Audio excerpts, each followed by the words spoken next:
that couldn't join us today, and we did commit to record it. So just know we are recording. My name's David Lewis, Watershed Management Advisor, for those that don't know me, and I just want to thank you all for signing on for this grazing land water quality update. We'll do introductions briefly here in a minute, but I do want to just share with you the agenda just to kind of see how we plan to use the time.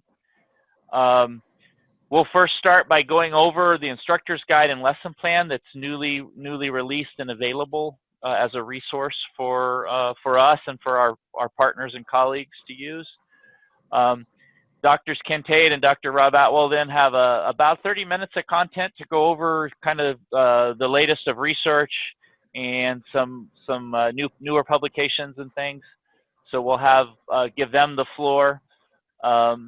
And then we want to wrap up with a couple broader, we'll create time for those first two agenda items for some questions and answers, but we want to then create time for just some broader discussions. We first want to just a little bit of round robin. Anybody that's got an update about either working with a specific regional board or just kind of the state of policy from your area and from your region, give you a chance to share what you're seeing and what you're working on. I know Ken, again, will kick that off a little. A couple other advisors are ready to explain what they're seeing and working on. And then we want to open it up and have some discussion around that. Again, this is around the policy, the current state of policy. And then as we wrap that discussion up, we'll just really open up and just want to hear and talk with each other about what we see for current and future needs around grazing land water quality. So that's how we plan to use the time we've got scheduled here. Hopefully that meets your expectations. So with that, we've got 18 folks on the call. I think we can, in a couple minutes, do a nice job and just make our way around and do introductions. So I'm going to ask you that first, just as I ask someone to introduce themselves and just a little bit about their title or their organization. The other ask of you is once I tag somebody, it's your turn to tag somebody else that hasn't introduced themselves. So just remember to say your name, a little bit about your title and organization, brief. Let's keep it to about 10 seconds or so. And then it's your turn to tag someone else and ask them to introduce themselves. So with that, why don't I go ahead and I'm going to ask Alda. I see Alda Pierce is on the call. Alda, would you introduce yourself? Sure. My name is Alda. I'm an extension specialist in urban agriculture in the School of Vet Med. Oh, next, Dr. Atwill. So it's fine. My name's Rob Atwill, and long ago a specialist for many years, now a professor and director of veterinary medicine extension, and worked with many of you on rangeland and water quality issues. I haven't seen Scott in a long time. Scott Oneto, how about you? Hey, Rob. Good to see you, and thank you all. Scott Oneto, I'm an ag advisor in cooperative extension covering El Dorado, Amador, Calaveras, and Tuolumne counties. So good morning, everyone, and great to be here. How about, I don't know, Matt Shapiro? How's everything down south?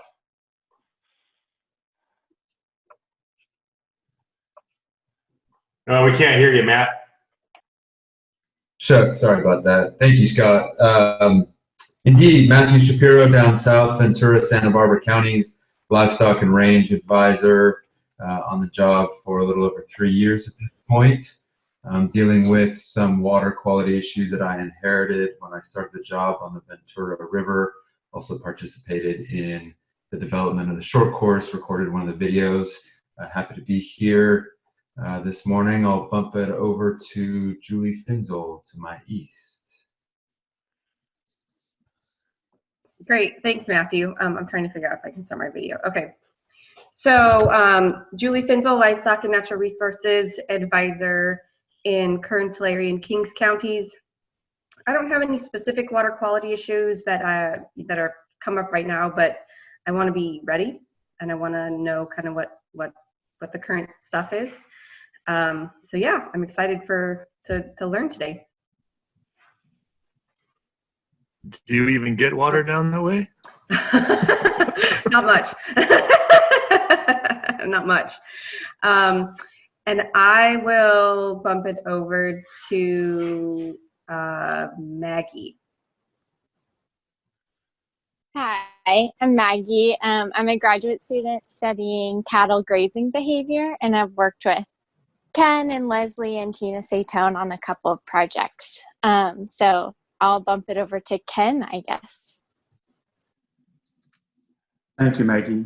Ken Tate. I'm a professor and cooperative extension specialist in rangeland watershed science, and I've been at Davis for about 25 years, and you'll hear more from me in a little bit. So I'll bump it over to, how about Dustin? Hi, I'm Dustin Blakey. I'm the farm advisor in Inyo and Mono. I do a little bit of everything, and that's why I'm on the call. Let's see, next on my screen is David Lyle. Yeah, hi, I'm David Lyle, Livestock Natural Resources Advisor in Lassen, Plymouth Sierra, and Sustainable Natural Ecosystems Strategic Initiative Leader. So glad to be on. I don't want her to float under the radar. I'm going to bump it to my neighbor, Laura Snell. I see her numbers on there. Morning, everybody. I'm transporting wood chips to our composting pile this morning, and there's like 50-mile-an-hour winds, and so I am littering the highway with chips this morning. We have a variety of water quality issues up in Modoc County, up in the northeast corner. I would say a lot of them are perceived water quality issues around irrigated lands, the Pitt River, whether that's a warm stream or a cold stream. We do have a lot of reservoirs in this area that hold water back for irrigation. And so that water then is maybe warmer than what some people would like it to be. But if it wasn't held back, there wouldn't be any water in the river during the summertime. So working on a lot of those issues, and also the sustainable groundwater management plan for Big Valley, as David is as well. And so, yeah, we work on water quality a lot, I feel like, these days. I can't see who else is on the call. So, David, can you pick somebody else? Okay, happy to. How about, let's go with Lulu Watts.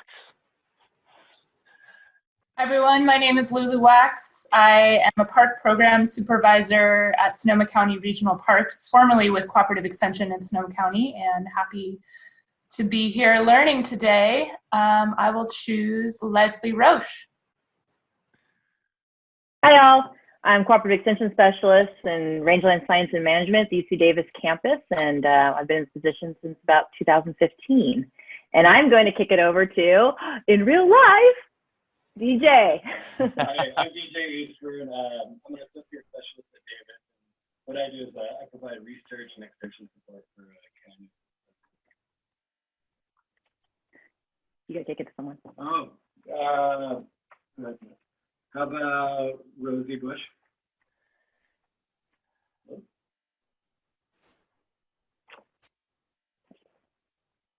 Okay. Hi, I'm Rosie Bush. I'm the extension specialist in VetMed Extension for sheep and goats. Great. Great. How about Royce Larson? Hi, Royce Larson. I'm down on the Central Coast, Watershed and Natural Resources, and since the drought down there, our board has focused on agriculture water quality and left range completely alone. So I haven't done much for a few years, so I'm trying to get back into it. I don't know who is left. I think I'll take it, Royce. I think Lucian, how about you go?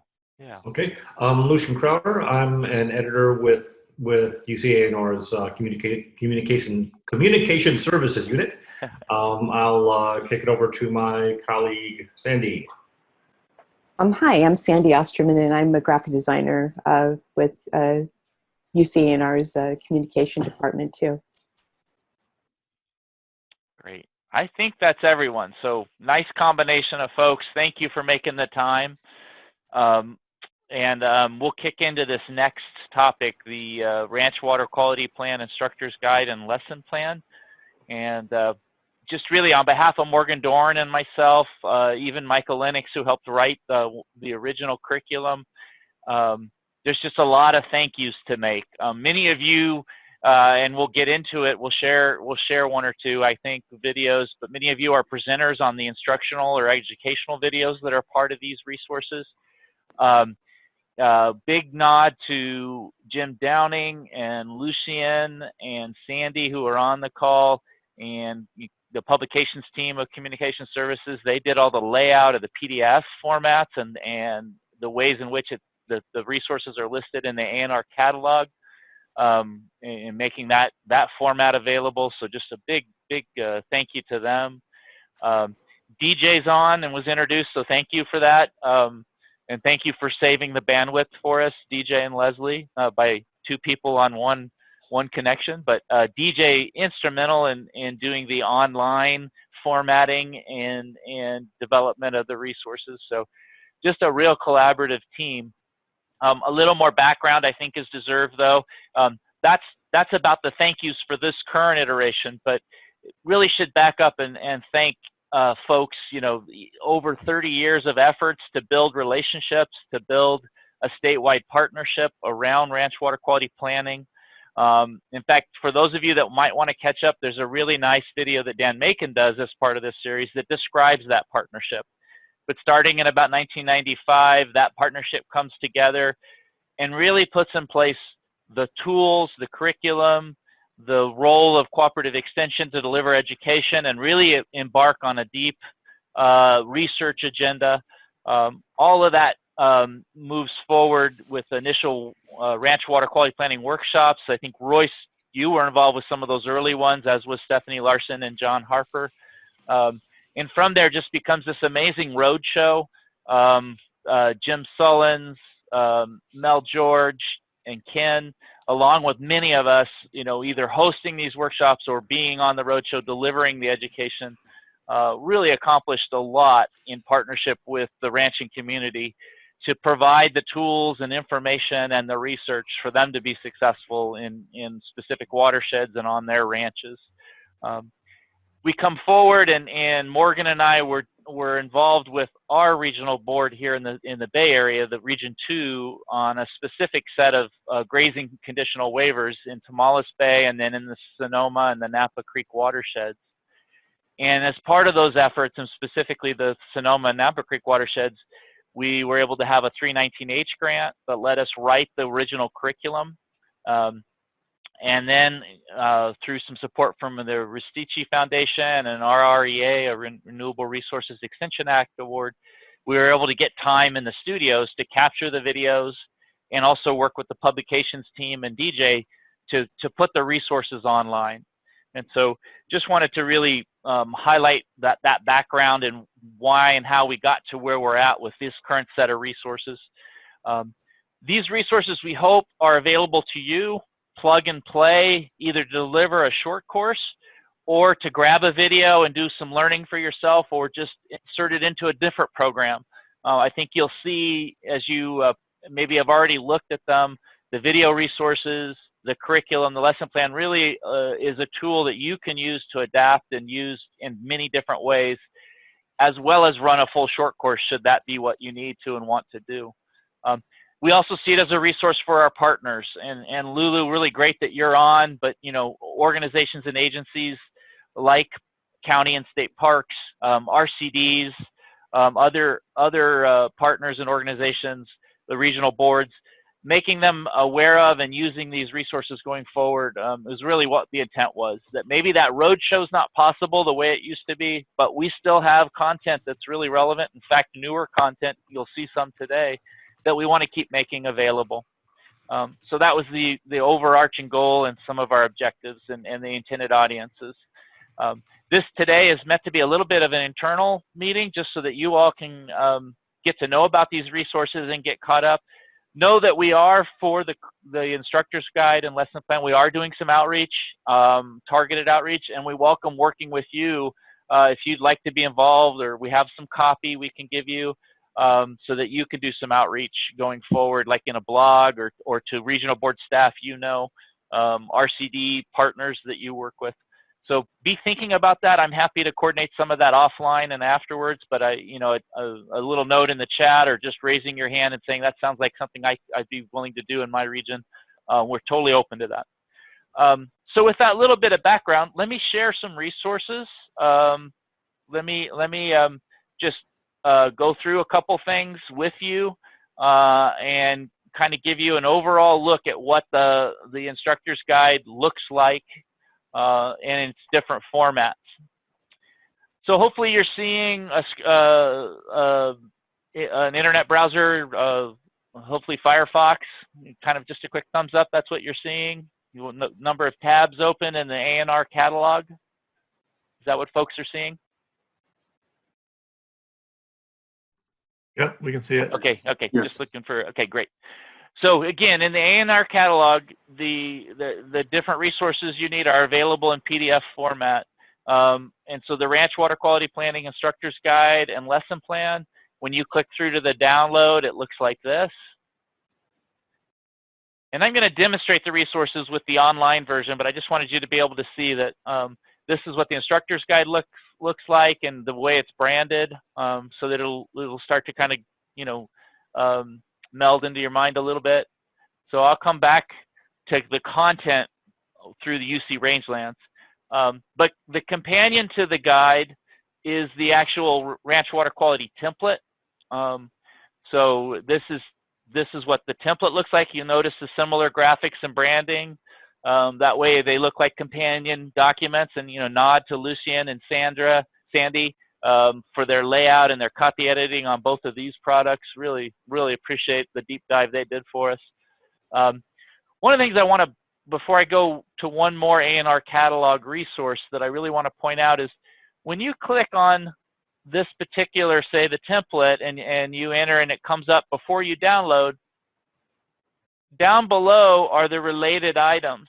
And what I want you to know, and we can come back to this as we go through a particular lesson plan in the online version, that each workshop, each worksheet in the template, worksheet 1, 2, 3, and I can click through all the way through to worksheet 10, those are available individually as well. So you can download the entire template, and these are PDF fillable, by the way. Both the complete template and the individual worksheets are PDF fillable. But you can download the entire template, or you can download one worksheet at a time, depending on what you're wanting to do. So this is what it looks like online, and I'm just making sure I don't miss a chat. Okay. Okay, so this is what it looks like online.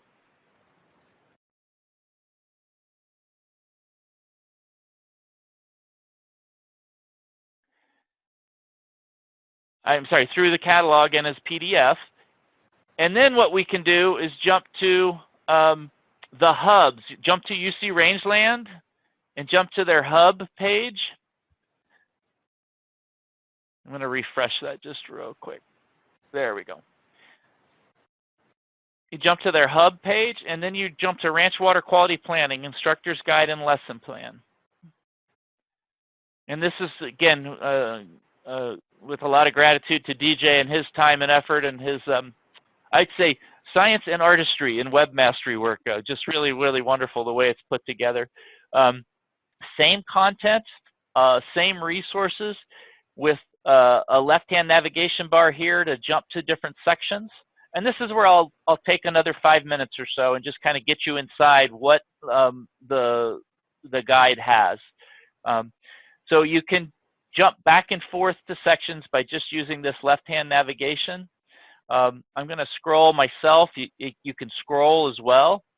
And I'll pause here. Here's the background and the origin. And what I want you to realize is that at each section, there's the opportunity to go and download whatever's relevant to that section. In this case, you can get the full PDF version of the guide.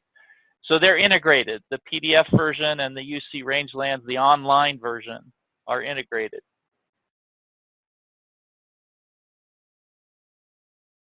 Okay, Lucy and Sandy, thank you guys so much. I see that you're needing to sign off, so really appreciate it. And I think Davey Rao just joined us, just so folks know. So as I scroll down, I'm going to pause. You know, lots of good background here, the intent. Pause here and just say the instructor's guide is organized into 6 modules, and each module kind of houses respective lesson plans for each part of a full ranch water quality planning short course, if that's what you choose to do, if that's what you're going to do.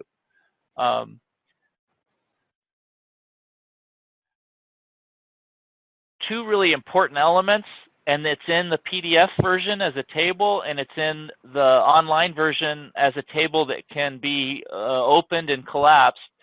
Two really important elements to help you use the modules and help you use the lesson plans are Table 1, which is just basically a time allocation table. It helps you think about what specific lessons are in each module and how much time to be thinking about allocating. So hopefully this is a useful tool for you. You can pick and choose lesson plans depending on what it is you're interested in, what you want to do. And you can hide the table on the online version here. So nice feature that lets you see it real quick and then hide it. And then Table 2 is another really important resource. And this is the list of the instructional and educational videos. So we have 2 kinds of videos. An instructional video is one that would show you how to use a worksheet in the template. An educational video is one that would give information about research or management practices to address non-point source pollution and water quality management on grazing lands. And for each of the educational videos, what I want you to see is that there's a preview and a full version. So there's a short 2 to 5 minute version where you can just get a quick hit. The presenters worked really hard to just give you the high points of what the research was about what the overall presentation was about. And then they also provided a fuller 20 to 30 minute talk. So you can go in and choose which ones to use depending on what your interests and needs are. So again, this table opens and collapses just by clicking that Show Table, Hide Table button. So if you'll notice also, I'm hovering over each video. In the educational videos, the preview or full version, they're hyperlinked and they'll take you to the YouTube channel where all the videos live now. They're in a playlist on ANR's YouTube channel. So just so you know that. One new feature that's coming that's not quite live yet, but you do have the link in the resources that we sent out earlier this morning that I want to highlight for you, is that very soon, in addition to the videos being on the YouTube channel, they'll also be available as a zip file here through the ANR catalog. And so on your resources page that we sent out before the meeting, you have the links to the 3 ANR catalog resources, and you have the link to the UC Rangelands direct link to the instructor guide page. And then you also have the link to the YouTube channel where the playlist for all the videos is listed.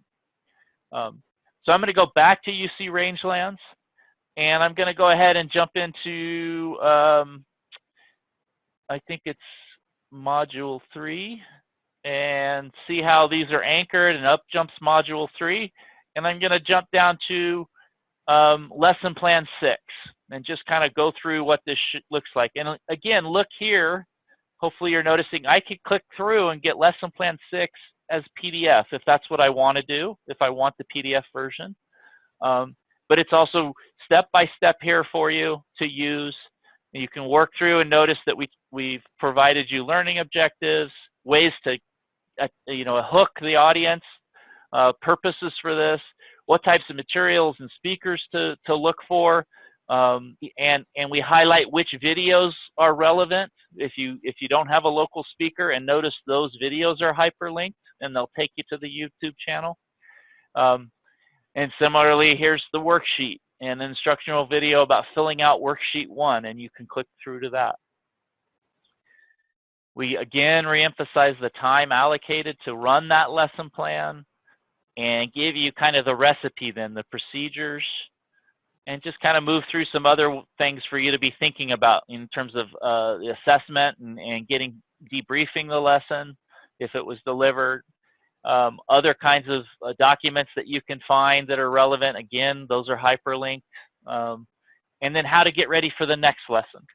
So each lesson plan's organized this way and provides this level of information. And again, provides you the chance to link through to the worksheet or the relevant video for that lesson plan. So with that, I'm going to stop share for now. And that's the extent of how we wanted to orientate you today. But I just, again, a number of you are on the call that provided, you know, either technical support in getting the information formatted online or in the PDF format, or your stars in some of the videos. You really made the time to come into the studio and contribute to this project. And so this is a way for Morgan and I just to say thank you for all that combined effort. This was definitely a team project and team effort. I'm happy to pause, take a few questions. Also, Morgan and I would welcome, along with Ken and others, welcome other ideas about, or you're raising your hand about how you might be involved in getting the word out. We do have some copy that's ready, and I know Davey's on the call. I shared that copy with her. It's quasi press release ready that she used in a blog, and she tailored it for herself locally. Looks like Davey's coming back on, but so we can support you that way. Again, if you have questions about how to use it, things like that, I'm open to hear that today, and we are available afterwards as well. So let me pause there and see what questions there might be or thoughts.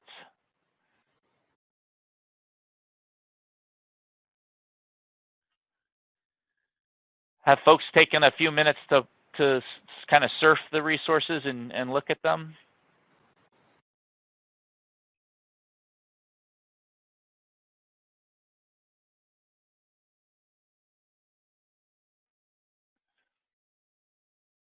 Are you out measuring the rain that's falling?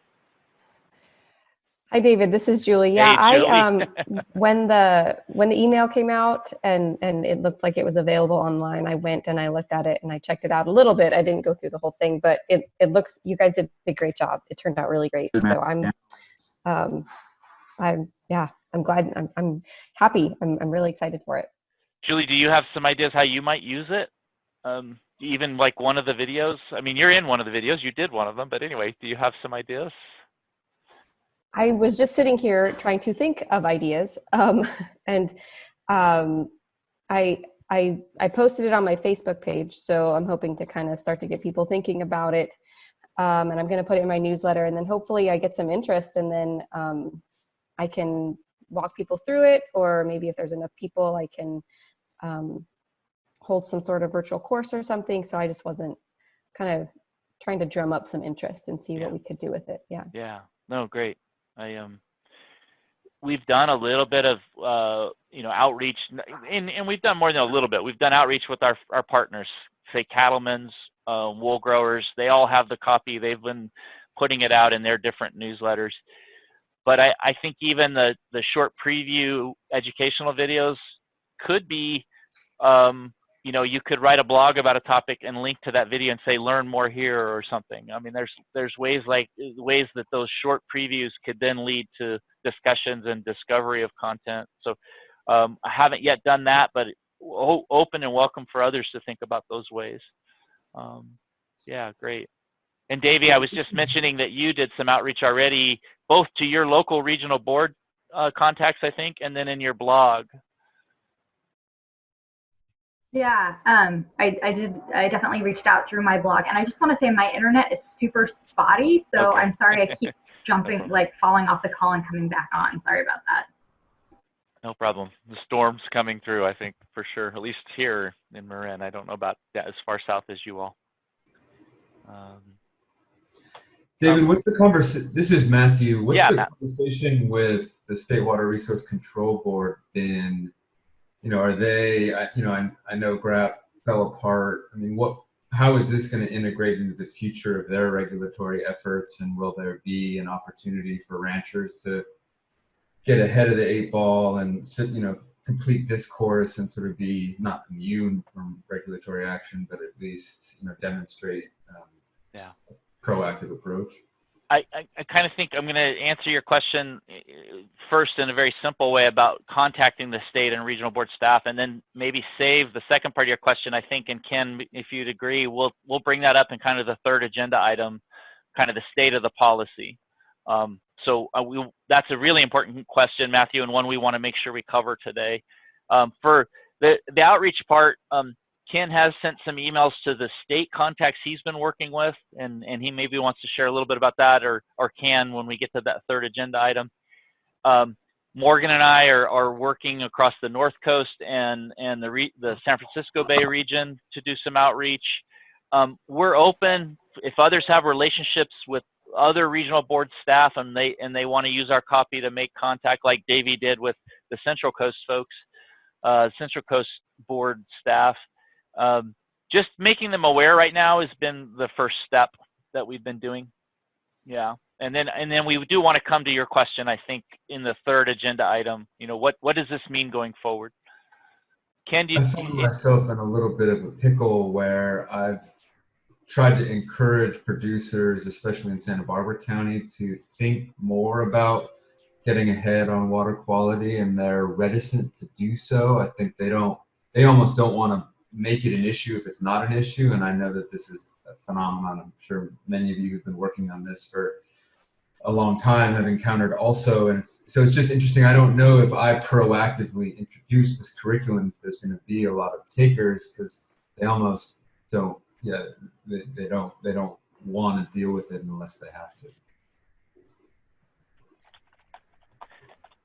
Yeah, so let's hold that thought, I think, and unless Ken, you see it differently, I think that would be a good place for us to really launch into that third agenda item for today's call. Great, thank you. Yeah. And I'm seeing others, Leslie's has got some mini blogs working about the videos, so really appreciate that, Leslie. So why don't we, if there's no more specific questions, or just know we can come back to these resources, why don't we turn to our second agenda item? And again, I want to just introduce, or most folks had the chance that don't know on the call, don't know Drs. Ken Tate and Dr. Robert Atwill. They've gotten an update on research, some recent papers and other things pulled together for us. On that document that was emailed to all of you, the last page of that document are the citations that they're going to be working through as they give you this update today, so that you have access to those and can find them.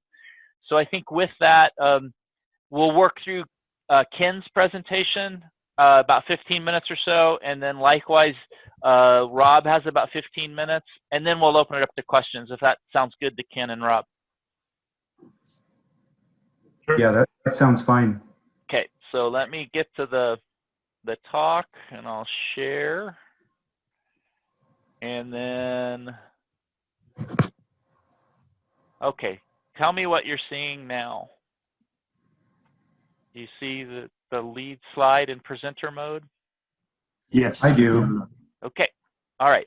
So Ken, you've got it, and just kind of tell me when you want me to change slides for you. And thank you. Okay, I'll do that. And good morning, everybody. I'm going to leave my video off just because I'm competing with my wife, who's on another webinar, and so I'm going to see if I can keep our internet up. So again, this is Ken Tate, and myself and Rob Atwill, representing a whole bunch of other folks that have been involved in this work, numerous of whom are on this call. Just want to give you a bit of an update. We've been pumping out quite a good number of papers in the last couple of years, and I don't feel like we've had kind of an adequate opportunity internally to kind of talk about them and make sure that everybody's aware of them. So that's kind of our goal for today. We'll kind of briefly go over each paper. Yeah, you can go access them and read them in depth. And there's several blogs out on them. We just kind of want to give you a thumbnail picture of them today and make sure you're aware that they exist. If you go ahead, David. Next slide. Thank you.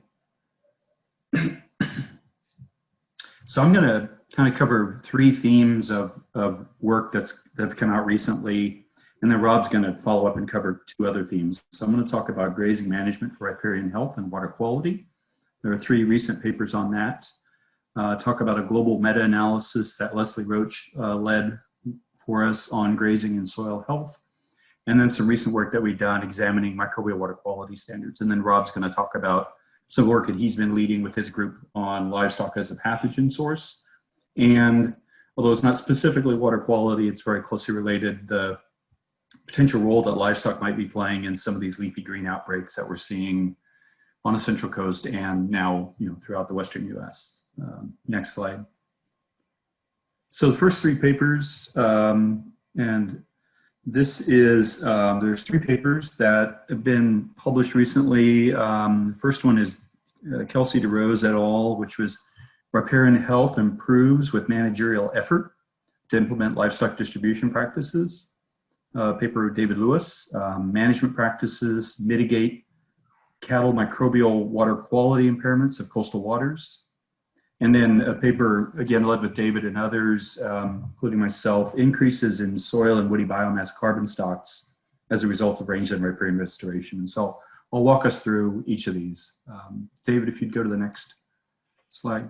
And all of these papers are open access, so you can click on the link and go see them. You can put them in your newsletter or whatever, and your clientele can get to them if they're interested. And so this first paper is interesting. It's been brewing for 15 years, and we finally got around. One of the things about this time we're in is we do have time to pull up some old data sets and publish them, and this is one that we did that with. And some of you might recall we called this originally the Riparian Friendly Grazing Project, and as a follow-up to that, we went out, and you can see on the map all these various circles, these dots. These are stream reaches that we went to, and working with the land manager, we identified a reach within each of these management units, a reach of stream. And we worked with that manager to determine what their stocking rate was, and a whole series of questions and survey questions about their practices to distribute livestock. And so think of these pastures, these are large, rugged pastures, these are 1,000-acre pastures, 100,000-acre allotments. And we all know that one of the issues we have in rugged rangelands, right, is livestock distribution, getting livestock away from those areas that they want to be, such as riparian areas, and distributing them, throughout, these pastures more efficiently to kind of minimize damage on those critical areas. And so think of that scale of pasture, and that's why we focused here on livestock distribution practices like offsite water, herding, offsite, where you placed offsite supplements. And then to characterize the health of the stream associated with that management unit, we selected a representative area, and we basically categorized rangeland health by taking samples of the benthic macroinvertebrates that were there. Mayflies, stoneflies, basically the creepy crawlies that are on the rocks and the substrate. And much like with plant community, right, we can tell if we've got a healthy site. We all think about rangeland health and how we often determine that based on the plant community composition.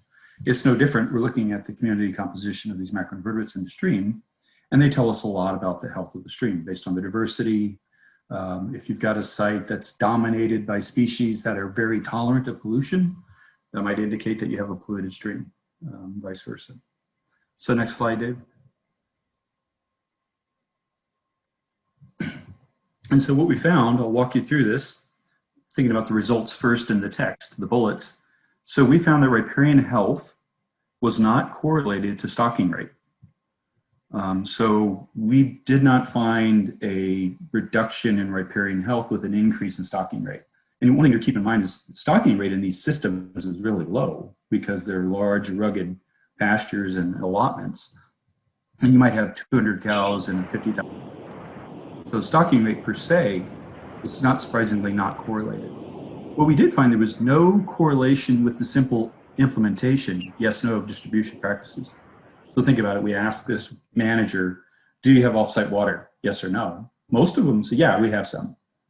But then when you follow on and ask them, well, how much effort, how many person days per year do you spend making sure that that salt is distributed appropriately, making sure that livestock are finding it and using it, the actual effort. And so the yes/no, we did not find a significance, but we did find riparian health to be correlated to the number of person days that the individual spent during that grazing season to implement those practices, if that makes sense. Effort matters. And if you look over at the graph and look at the top panel, panel A, that is on the x-axis is managerial effort, days per year. The y-axis is basically the richness or diversity, if you will, of taxa. And you can see that is, even with just a week, less than 10 days, we have substantial and associated improvements in the health. As you increase the richness on the y-axis, the higher that gets, the better indicator that is of a healthy system. And so we found that, with even a week's investment in some of these practices, we saw associated improvements in riparian health by as much as 53%.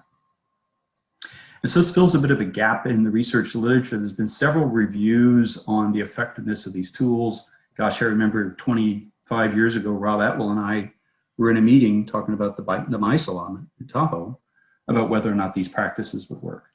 And we know that their effectiveness is site-specific. And now we know that one of the site-specific factors is the amount of managerial effort that goes into the implementation of the practice. So, so pretty interesting study, and right now pretty useful as we try to make the case to water boards and others that, yes, we do have effective BMPs. So David, next slide. So the second study where David, I think Davy Rao was actually involved in initially getting this project off the ground when she was still with Point Reyes National Seashore, when we kind of started pulling the data together to support this paper. And so Olema Creek, which is, as you can see on the map there, is on the Point Reyes National Seashore, so public lands grazing again, but a very different type. Olema Creek's running to the north. It's right in the San Andreas Fault, right into Tomales Bay. There's long been concerns about livestock as a source of microbial pollution into coastal waters, such as Tomales Bay, where there may be issues with people eating raw oysters, which could be contaminated with fecal coliforms or other pathogens from all kinds of fecal sources. And so one of the things that, that the Park Service had been doing in coordination with other folks was they had conducted a long-term monitoring program for fecal coliform along this stream before and during and after they implemented a series of riparian conservation practices.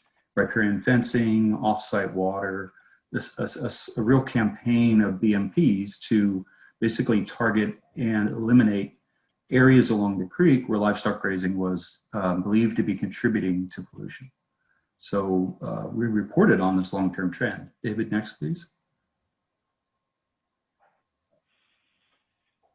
And so this is this graphic, kind of a timeline. Along the bottom is, these are concentrations of fecal coliform, box and whisker plot, showing the descriptive stats of those concentrations over the time period from about 1999 through 2017. Across the top indicates kind of the phased implementation of BMPs that occurred along the stream during this time period.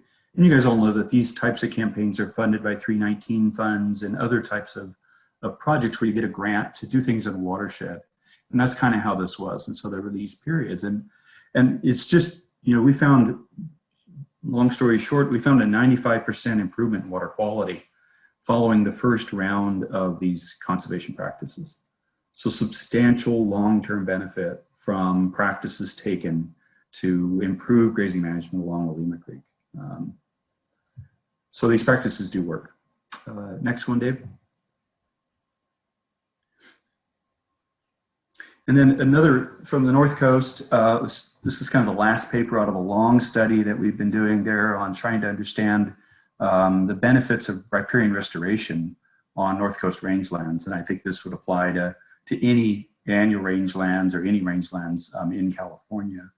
And again, another kind of chronosequence, you can see in the photo there at the top, kind of a riparian area back in the 60s, representing values and management strategies of the time.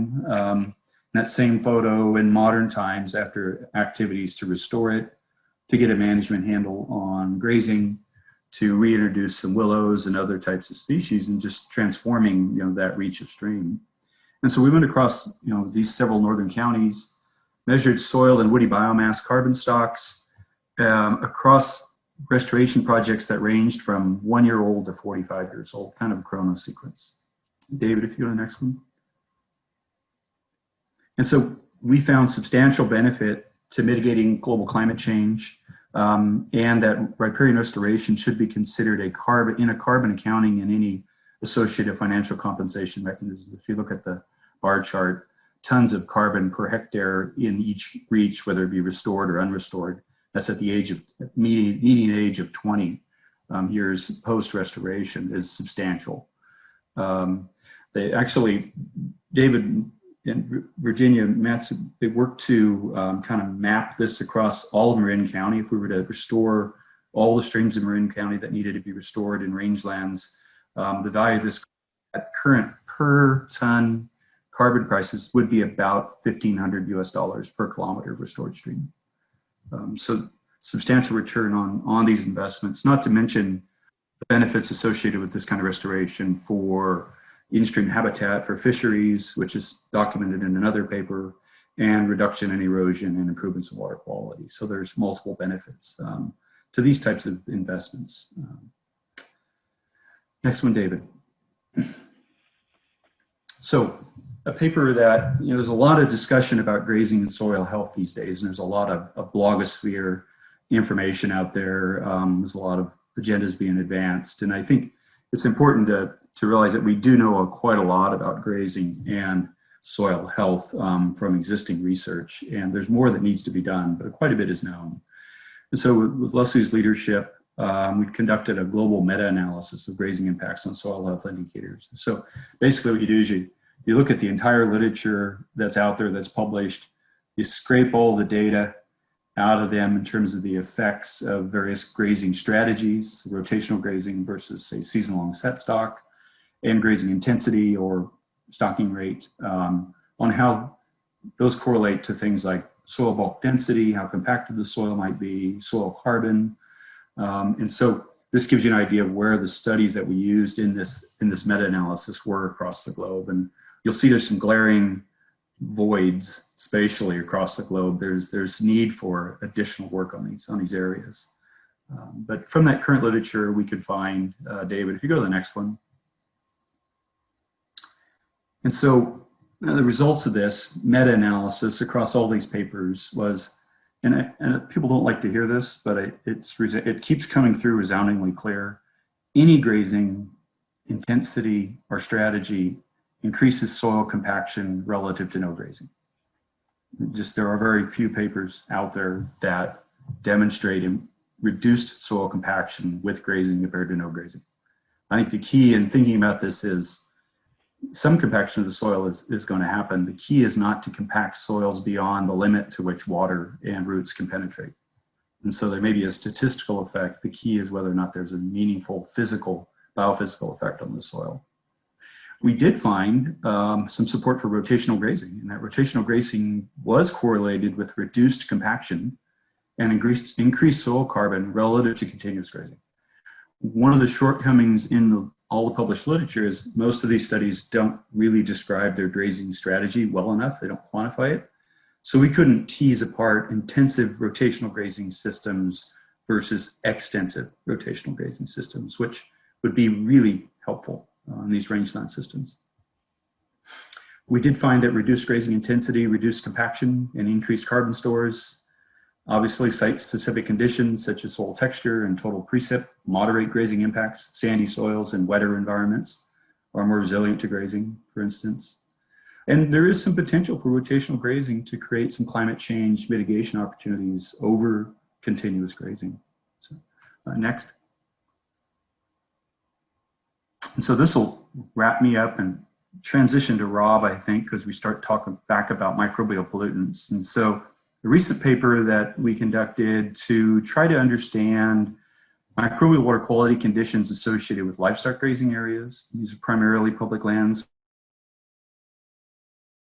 Forest Service grazing areas. Recreational sites, sites and streams where people are swimming, nearby camping, those types of things. And then rural residences, so small homes and cabins that are kind of intermixed in these landscapes.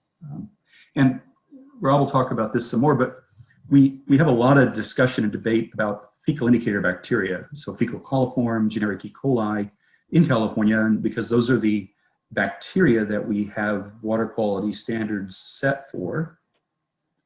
And what we hope is that by monitoring for these indicators, which are not pathogenic, that when they reach a certain level, they kind of trigger a warning that the probability of pathogens like Cryptosporidium parvum or pathogenic E. coli might be present.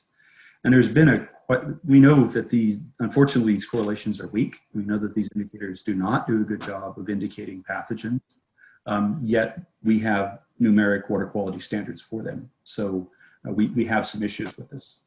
Next, David, please. And so one of the other challenges we have in California is, as you probably all know, we have 9 semi-autonomous regional water quality control boards, 1 through 9. And part of the semi-autonomous is that each of them in their basin plan can set their own water quality standards for constituents. And that creates a situation in California where we have on the books fecal coliform standards ranging anywhere from 20 colony forming units per 100 ml to 200. For instance, Region 6 there, which is Lahontan Regional Water Quality Control Board, Justin and David are in it and Laura to some extent. They have a standard of 20, which is a very low standard. The Central Valley Water Board, number 5, has a water quality standard of 200. That's a 90% difference in standards. So their monitoring is going to inherently reflect different microbial water quality conditions associated with any activity because they have a different speed limit.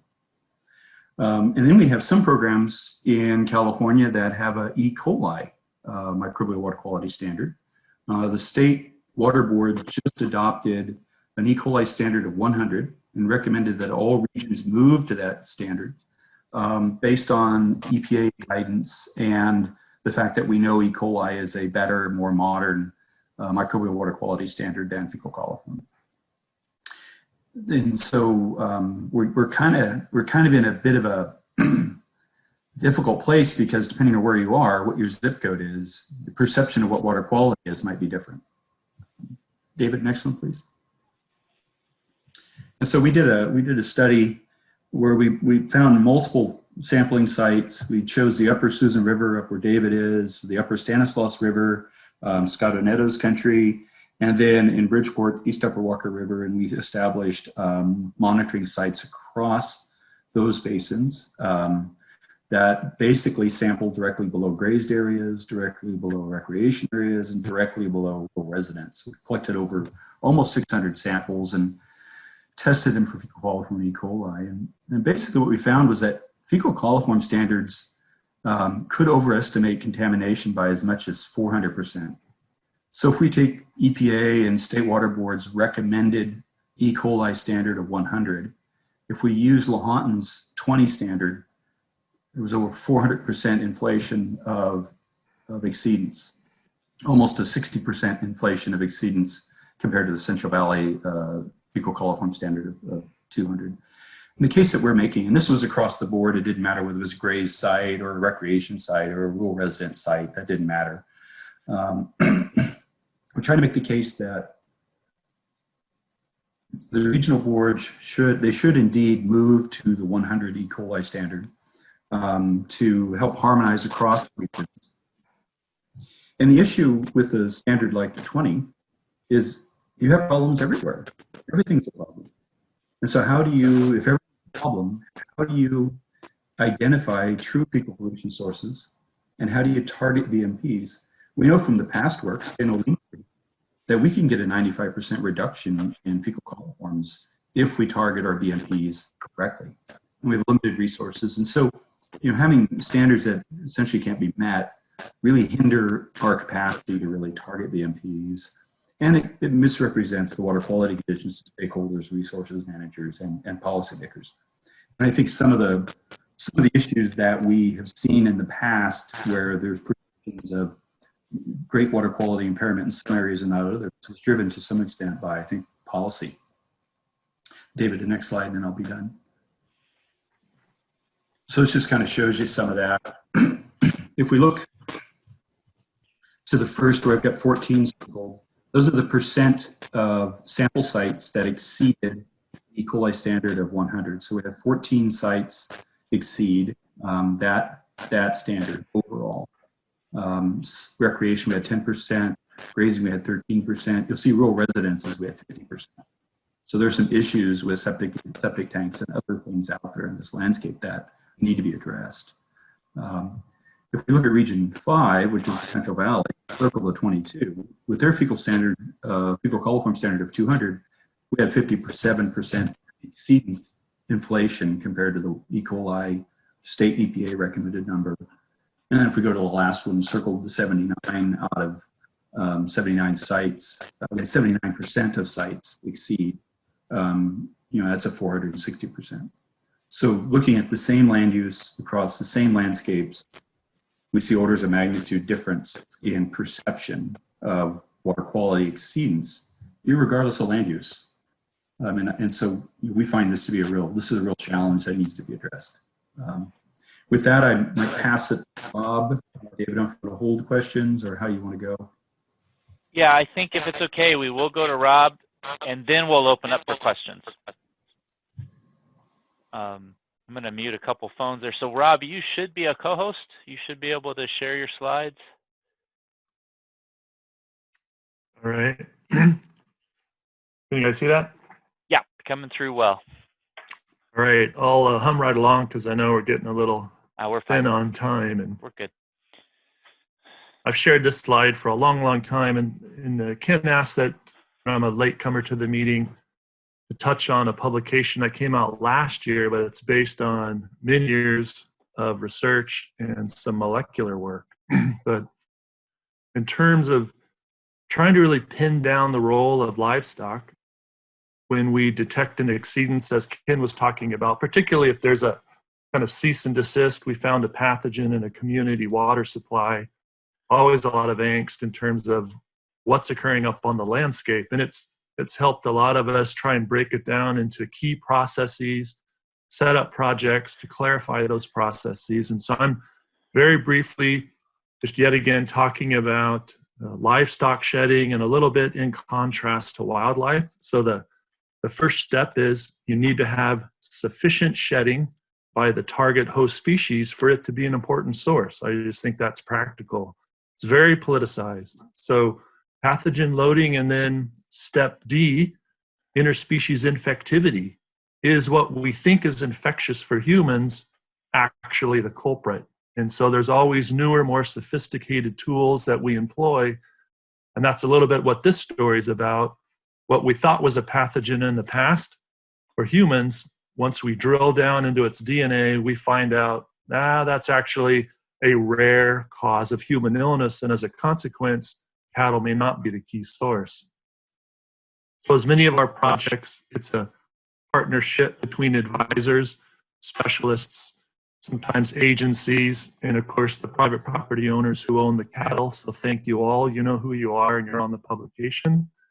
So a sincere effort to go from high country, low country, arid country, coastal country, to see if these patterns of pathogen shedding in a typical cow-calf operation change by location. So this is heavily summarized, and first just looking at Cryptosporidium and Giardia. Particularly Cryptosporidium is still a dominant pathogen that water districts, water treatment plants, it's at the top of their list. And right now, as you can imagine, there's questions whether COVID shed in the feces of infected humans or in, let's say, municipal waste, is this going to be something? And so this is not a livestock focus, but crypto is still at the top of probably the top 3 pathogens water districts are concerned about. So typical data, we often see the heavier infections in the calves, as I've discussed for many years, small amount of infection in the mother cows.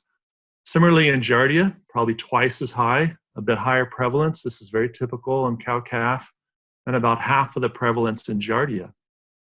But unlike previous publications that many of you have helped on, that I've spoken on, once we extract the DNA and compare it to what we typically see in a human infection, we were surprised that it is actually very rare to see either crypto or Giardia be the type that's human infectious.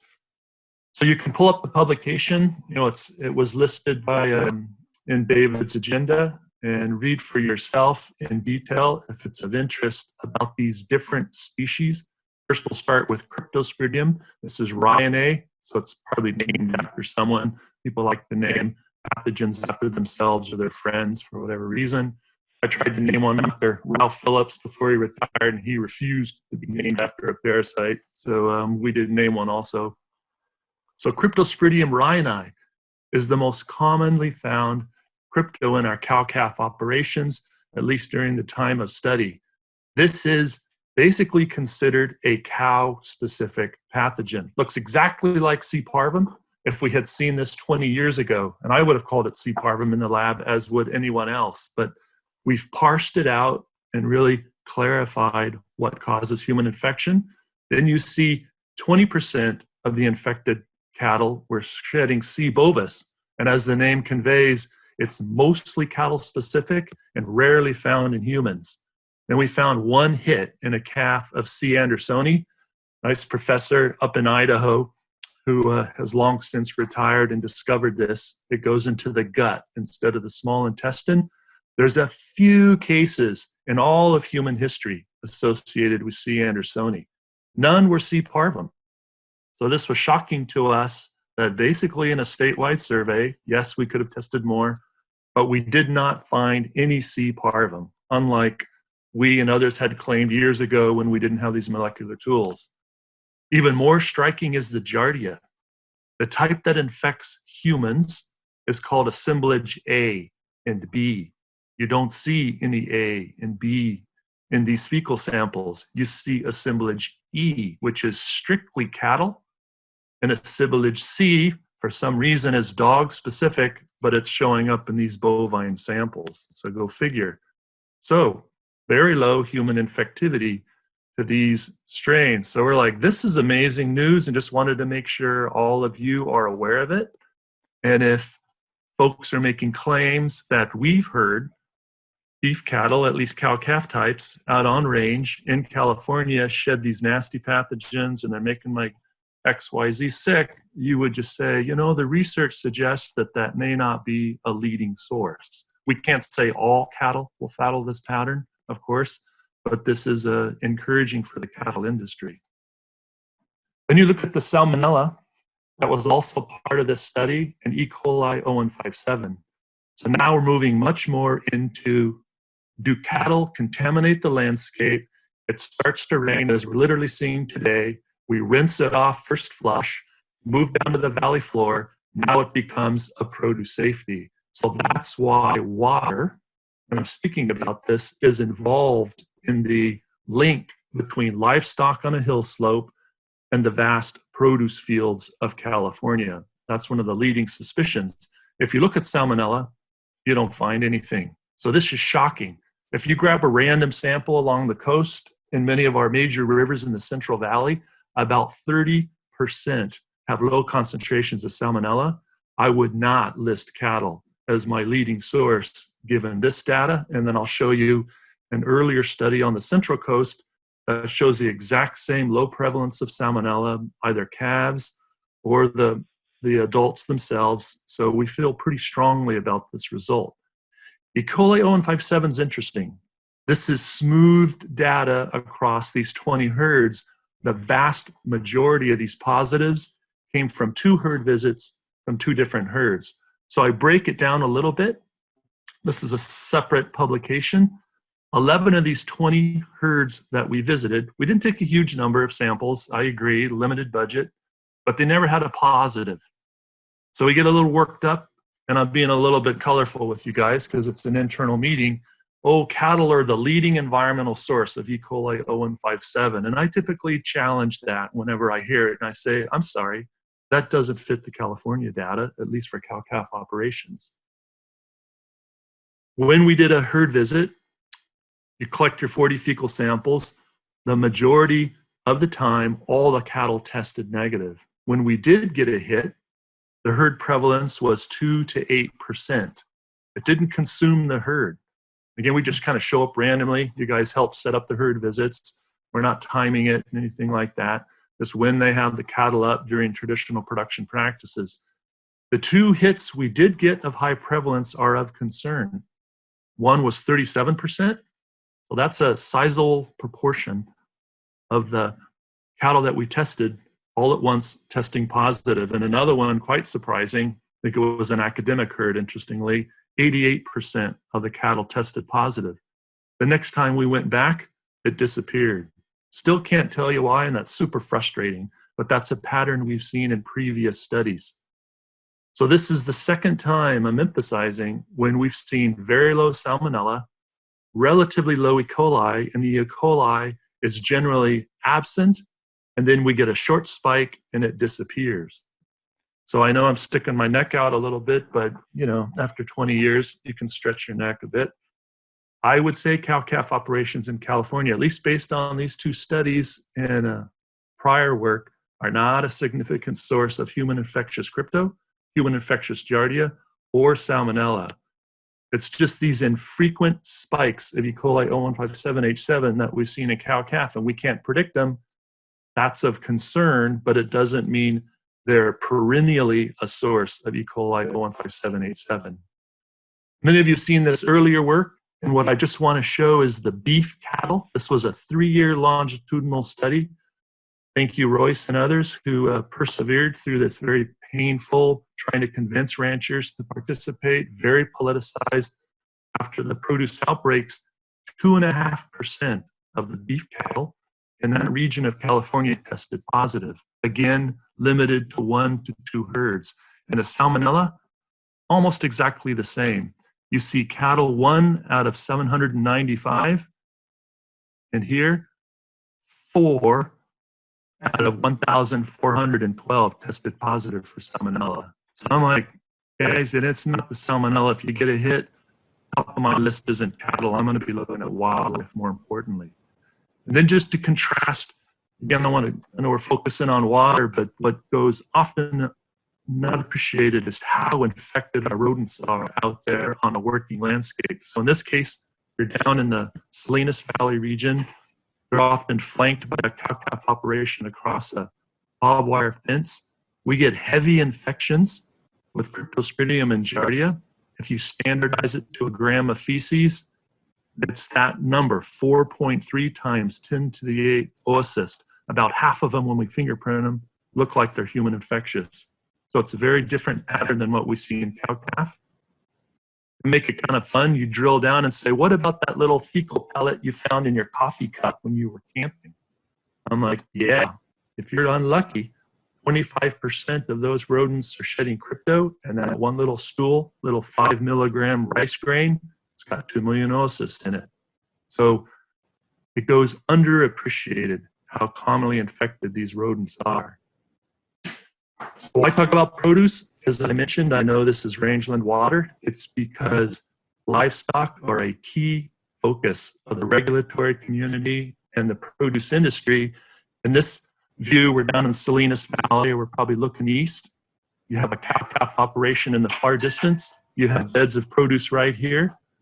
And the suspicion is that as we enter into the rainfall season, as we are right now as we speak, at least up here in coastal Oregon, it's raining buckets.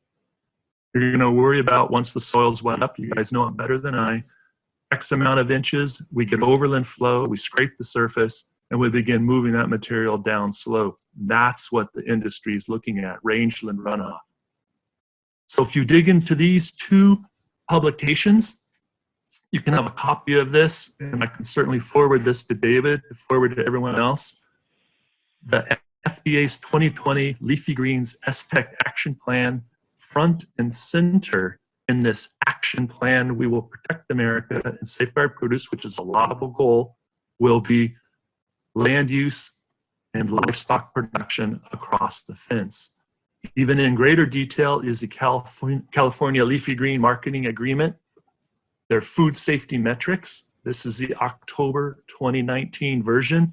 You drill into it, table 7, you see cropland and water source adjacent land use. You see composting operation here. If it has manure, you have to be 400 feet away. You're thinking, well, that's not us.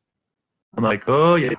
If you've got CAFOs, again, that's not cow-calf, but our dairy and feedlot industry will be ensnared within this. Depending on if you have 1,000 head, 8,000 head, they have distance metrics. But if you're within 30 feet across the fence from a cow-calf stocker type operation, right? They want you pushed back 30 feet, and that's, is it the rancher that moves back? And is that a second electric fence with the barbed wire fence, the primary fence? Or is it the produce farm that has to push their fields of produce? Those advisors who are on the coast could discuss at length these types of discussions that have happened for the past 10, 15 years. Dig in deeper and you see if the irrigation well for the produce farm is within 200 feet of untreated manure. So think of a cattle herd because they defecate, obviously, untreated manure. They want that well pushed back 200 feet. This is interesting, I think, based on some of the work that all of us have done collectively in partnership. If a surface water irrigation source is near a herd of cattle, they want 100 feet if it's sandy, 200 feet if it's loamy or clayey, and if it's a steeper slope, they push it to 300 feet. So I think at least they're paying a little bit of attention to the literature, whether these are valid distances. They're very generic, one size fits all, but that's what's in the regulations. So one pitch I wanted to make is my last slide.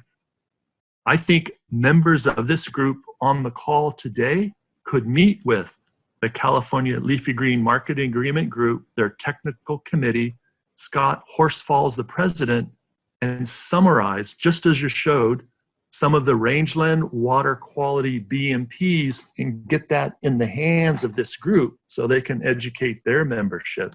That would make logical sense. Well, that's all I have, and open to questions, Ken and I. Okay, I'll turn cameras back on, and if folks, depending on your bandwidth, go ahead, turn your cameras on. But please, what questions might you have for Ken and Rob? We can go back to slides. If there's a specific slide you want brought up. And Ken, Rob, thank you very much. Great to see those updates, so thank you. Well, one thing I've got to say is, darn it, Rob, we spent 25 years learning about the environmental fate and transport of Cryptosporidium parvum, and it's not in those bloody cows. I mean, we know more something that doesn't matter. I remember us getting Cryptosporidium parvum eggs, oocysts, and sticking them in cow manure, and then putting it out on rangeland and collecting all the runoff. And those oocysts are like, don't put us in there, we don't belong there. You've got the wrong one. So anyway, that's an amazing story. And I think it's great that all of you finished up that story and really found what is really in those livestock. I think it's a great story. So let me ask Rob a question, and then I'll ask Ken one. So Rob, pretty alarming there about the coffee cup. Thank you for bringing it home for all of us. I just want to know what will we consider an infectious dose for humans of those oocysts? 2 million, I think it was what your number was in the 5 milligrams, but. Right, so an infectious dose, yeah. If you're recreationally swimming, and of course it depends on how susceptible a human is and all those types of variables, but think of it as like a couple hundred will infect 50% of the Boy Scouts who went swimming and inadvertently ingested water if they haven't been exposed previously. So Ken and I, people in my lab, probably have super high titers because of your occupational risk over the years, and it would take a lot more, but a couple hundred. So it takes very little contamination. If you're crunching the numbers really quick, you would convert that 2 million in a rice grain or a bowel movement for the day of 10 mice, or a hill slope on rangeland of, you tell me the stocking density of a bunch of deer mice out there, rain on it, now you've got probably 50,000, 100,000 infectious doses moving down the hill slope. Yeah, no, good. There's an ask, Rob, maybe to make clear, we did list one reference in the resources and the citations that we sent around, but there's an ask maybe for even the more recent E. coli salmonella survey. Maybe, are we talking about two different papers? And if we are, can you get me the second one and I'll make sure to get it added? Yeah, second paper, super molecular. I always hate to send it out because it's a postdoc, University of Maryland, really nice guy, College Park. He just went geek crazy, to his credit, on the molecular end, and it's a short little summary of the epidemiology, but it's a really strong paper. It doesn't share the salmonella data, it just goes deep into the E. coli. So I'm happy to share that. Yeah, if you'll send me, link and such, I'll get it added and repost this resources. Ken, I know we're deeply focused on water quality today, but you hinted at this in a number of the summaries. Just where are we with understanding and even helping all of our clientele, all of California, understand multiple benefits from these practices? I think that's something. I think that's some room for improvement. I think people that are tracking it, that have multiple interests, get it. I think a lot of us, if you're in the water board, water's your deal. If you're in a certain agency, a certain thing's your deal. That's just what your deal is. And so I think it takes a little bit of a broader oversight, and I think that's potentially space for us to really try to glue together that the return on the investment of improving grazing distribution by putting offsite water is multiple. And I think it's really important to point out where they're beneficial from production. Like Matthew was saying, we've got ranchers who are like, well, I don't want to do that BMP just for water quality. I'm not sure it's fair that I have to pay for all of that. Well, if we can improve livestock distribution, mitigate fecal deposition near the stream, mitigate some impacts to the stream with hoofs, but also get them into other parts of the pasture that might have forage that's being underutilized because there's not drinking water. That has value for overall productivity. And I think we talked to Leslie and some of the work that she's been doing. It's also a great tool for drought resistance and climate resilience. And so I think we've got to kind of really think about the multiple benefits of these practices. One, it'll increase the likelihood that they'll get implemented, and it'll increase the likelihood that there's cost share funding available to continue to support them. Let me follow up and just, one of the things that you weren't so subtle about, but that I think deserves us to practice how to say it better. It's not that you have the distribution practices, but it's the time or effort you put into them. Am I saying that right? Or how would you coach us to bring that up and talk about that? Yeah, it's funny, we put this paper in the Australian Rangeland Journal and they really like it. And it's actually gotten a lot of traffic. The idea that, we all say we do something, right? I exercise, but I'm not losing any weight because I only exercise every once a week, but I do exercise, right? So it's an honest response. It doesn't mean I'm bad. I don't exercise every week. I can't bring myself to do it for life conflicts or whatever. And so it's really an issue of, you get the return on investment that you put in. And so I think, the implementation can be, did you really do the kind of looking around the pasture, observing the livestock to really see how they're using the pasture in the first place and how to properly site an offsite water or properly site a supplement tub. And then once you put it in, did you make sure they were using it? Did you adapt as necessary? You put out a salt block at the beginning of the summer and it's there and it goes empty, you don't refill it. Yeah. Or when the forage that's around it's gone, you don't move it to another place because they're not just going to go to an empty salt lake and stay there. And so it's not that people are lazy. It's just, you decide to use that tool and you need to use it efficiently. At some point, additional days spent checking that salt lick probably won't return any investment. But some increase likely will have return. And that labor's got to be valued for more than just improving the riparian area, right? That labor's got to be valued for improving livestock foraging, distribution. Maybe there's some nutritional supplement benefits to doing those programs, and making sure livestock are finding those supplements and getting it as adequate as you can under rangeland conditions. And I think all of that work has to be valued and is necessary for these practices to work, I think. I think that's what basically what we've hit on with this data. Oh, helpful. Thank you. Other questions or comments folks might have? Matthew, I see you've unmuted. We will come to the current state of policy and maybe future and current needs, but maybe right now, just any questions or comments for Ken or Rob. Matthew, go ahead. Thank you, David. Rob, Ken, thank you for that presentation. It was just excellent to get that kind of updated summary. I was interested by something you said, Rob, about sort of the opportunistic nature of your sampling, which is something that I've bumped up against. I know production ranches, it's easy to draw blood, in the spring when they're shipping or preg checking, and maybe less so other times of year. Do you think that could be the explanation for why, are you imagining that with E. coli in particular, there might be these seasonal fluctuations in the herd that we're unable to capture because sampling has to be so opportunistic? And have you followed a single problem herd across the year and sort of maybe picked up the fluctuations that way?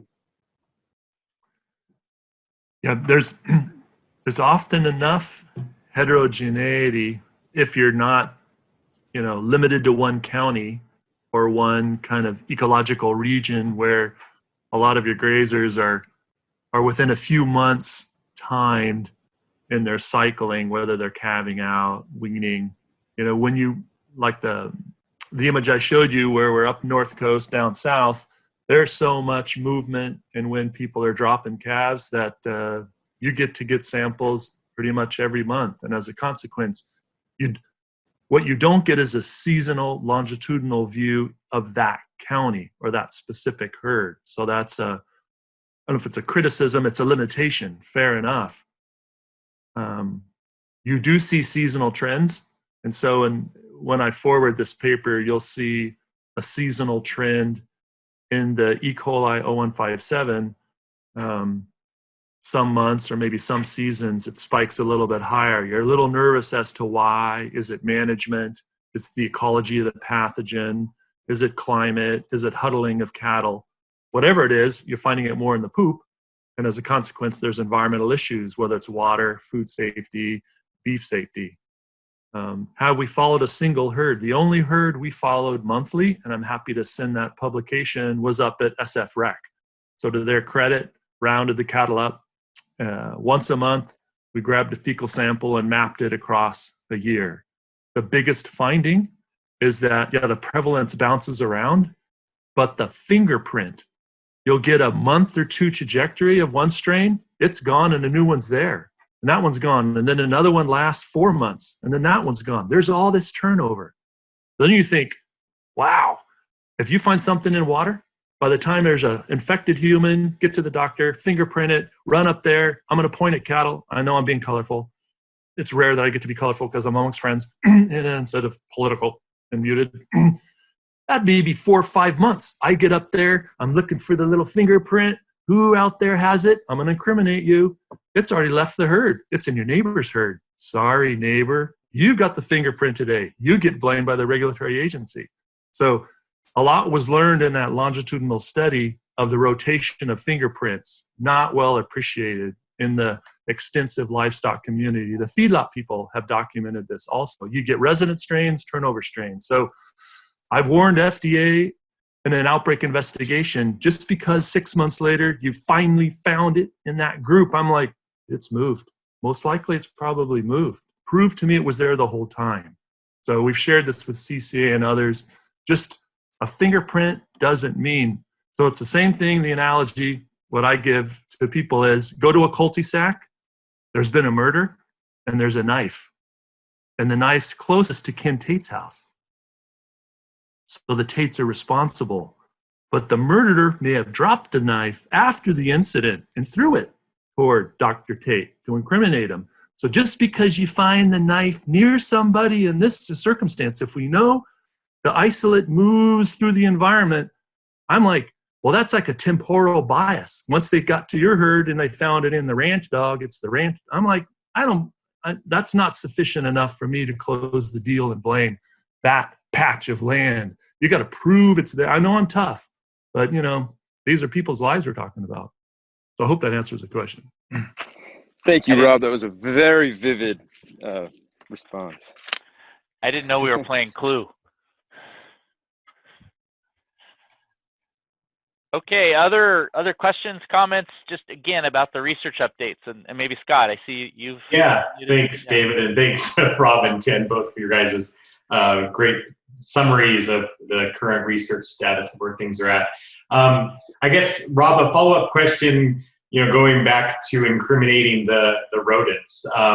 So particularly the deer mice and stuff. So is there shedding getting into the water courses the same way, basically by surface runoff? And if so, I guess, in terms of like when I'm working with farmers that have, heavy populations of like meadow mice or voles and other rodents that live in usually high dense thatch, one of the great ways we often, at least in the foothills here, we have orchards and vineyards or whatever cropping system, up against some of these areas that are being grazed, often we do habitat modification and heavy intensive grazing to get those, those fuel loads and thatch layers down to help reduce their population. So I almost wonder if, a strategy, if in fact these rodents are, have these high thresholds for shedding, if high intensity grazing in some of these systems might be a way to limit some of these higher shedders. Ken could weigh in, and we would need a wildlife specialist to, that's not my expert area. What a great testable hypothesis. What I put, like what we've recommended to water districts in California when they're in the oak woodland annual grassland country, is along that wetted edge of that drinking water reservoir that fluctuates based on flow, that low gradient zone where we get inundation seasonally or weekly, I'm like, you may want to remove rodents from there for the obvious reason once you look at this literature, rather than obsessing about what's a half a mile away. Get your house in order and make sure that wetted riparian area in a drinking water system, and whether you're up in the foothills, up in the mountains, on the valley floor, get rid of those rodents. That's, I apologize to the rodents that are going to get trapped and removed, but they're loaded. They don't have a lot of O157, but they're higher prevalence than with salmonella, and I showed you the crypto's off the charts. So if it's a legitimate concern for that community, trap your rodents in that area. And then Ken could talk about years of research of keeping a vegetative buffer, right? As we've talked about, don't impact the site, blah, blah, blah, all the good work Leslie and Ken and all of you have done in that area. Get that water to infiltrate. Yeah, and I think, Scott, anytime we're going to use livestock as a management tool in a critical area like near a stream to reduce fuels or manage vegetation that might be housing rodents that are a source of these bacteria, we just want to make sure we do it at a time when the site's resilient, right? You don't want to be in there right before a big storm, or you want to kind of do it at a time when the site is resilient to grazing, the soils are drier, maybe fall. It may not be the ideal time to reduce that forage, but you kind of want to manage that well and carefully. But I think you can without any doubt. We have good rules of thumb for the amount of use that we can put on a riparian area before we start to see damage. If the site's in good health already, hydrologically, it'll withstand more effort. If it's weakened, then we'll have to be more careful with our management. So it's really site specific, but definitely the strategies can be implemented. And both at Sear Field Station and at Hopland, we've got data from long-term ungrazed watersheds for microbial water quality. And we see high levels of fecal coliform and E. coli coming off of long-term ungrazed sites. And one of the biggest issues with fecal coliform in particular is, and I was reading about it for this last paper, a lot of the microbiologists won't call it fecal coliform anymore. They call it thermotolerant because there's so many environmental sources that it's a misnomer. It's really not fecal. It's environmental. And that's one of the reasons why we're being pushed to go away from that standard. And so, you can find a lot of fecal coliform standards where there's, bacteria where there's no recent fecal source. And so that's one of the challenges. And so reducing, those types of thatch layers and what have you can be a good way to reduce those numbers if you have that standard. To add what Ken said, Scott, and just depends, how infused with different protective processes you want a management plan to include, but clearly allowing weeks to months of a grazed site to disinfect in the fall before the rains come. You will harden the poop, to get technical. So when the rains come, those erosive forces, it's hard to break up that little kernel of dried crap. And but you also substantially reduce, for example, crypto dies very quick. When poop is exposed to solar radiation, we've done those crazy studies, put in an ISCO type, not an ISCO, a temperature probe inside cattle manure and see how it heats up, mimic that in the lab, and it kills them very quick. Not for salmonella, but for crypto. So it's a protective tool. David has data where you spread manure out on the landscape up in his country, not range, but it's the same process. That manure exposed to sunlight, weeks to a month. You never know when that first rain's coming. So, right, you got to decide, is it mid-September, early September, kind of what year is it? Get them out of that sensitive site that Ken's talking about and let it disinfect. And that's probably worth 2 log reduction, which is a lot. Let me just do a little time management because Matthew early on posed a good question, and it's part of what we wanted to make sure we got to today was just kind of the current state of policies, of regulations. And maybe if you don't mind, I'll ask Ken to start because I think that's where I think Matthew's question is a good place to start. So what do we know about the current state of state board policy and approach and its work with regional boards? Sure. So, and let me, before you go, Ken, others, please be ready. If something more regionally, you want to share what you're seeing. I think David Lyle might still be on, or if we had to let David go, but no, David's here. Maybe I can share a little from what I'm seeing. So just be ready that if you want to share something, we'll kind of do a round robin here, a round table. So Ken, please. Sure. So I'll start at the state board, and many of you recall the Grazing Regulatory Action Project. GRAP was renamed CRAP by the cattle producers and others.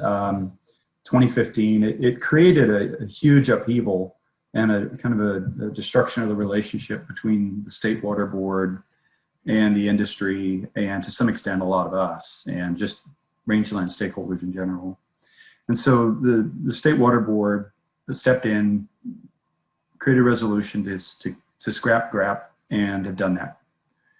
You might recall that one of the things that was in that resolution from the State Water Board was for the State Water Board staff to work with industry, so wool growers, Farm Bureau, cattlemen, and the University of California Cooperative Extension to investigate developing a kind of a framework that would be a guidance document from the state out to regions and other stakeholders on kind of the current policies, regulations, science, best management practices relative to grazed landscapes and water quality. And so the state assigned Phil Croder, Paul Hahn, and a couple of their staff to basically start that process. And they've been slowly doing that. And what they've done is they've taken the 1995 Ranch Water Quality Plan, which most of you will recall, and if you don't, I can send it to you, which was basically a policy statement by the Water Board in 1995 saying we believe in a proactive, collaborative, educational-based approach to addressing water quality problems on ranches and rangelands. And that led to the short course development and then the revamp of the materials that David's been talking about. And so the state board is very interested in collaboration, coordination. They were very pleased that the ranch water quality curriculum is being updated. They have all kinds of questions about what BMPs work, what BMPs don't work.